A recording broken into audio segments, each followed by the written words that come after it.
My hinge side is this one right here. I think it just makes sense to have the handle right here, have it open this way. So this is going to be the hinge side, but it does have to be shimmed out anywhere from 1/8 to 3/8 larger than the door size. Like I said, 32, mine's 32 1/4.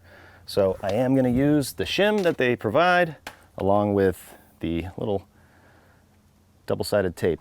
I'm going to take these, peel off one side, and put it just like that. And there's 4 of them. So I'll just space them even, put one at the bottom.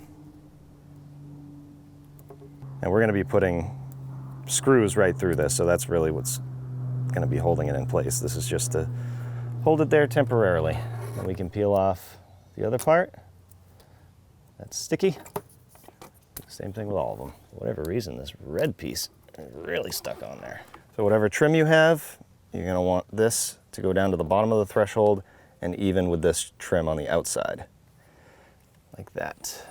Just stick it in place.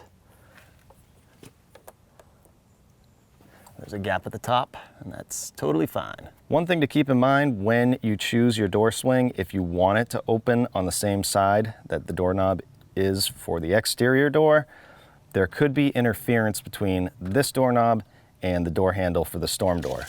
So on the storm door, measuring down to the threshold, the center of the door handle is going to be at 40.5 inches. So I'm clear with mine, but if yours ends up being here, you're going to want to change something, whether it's bumping this out if you don't have 2.5 inches, because that's the clearance you need from the back of the door, which I would not have. My door would be about right here. So I would either have to, like I said, bump it out here or change the door swing or do something to not have those interfere. That's just something to keep in mind when you're doing this.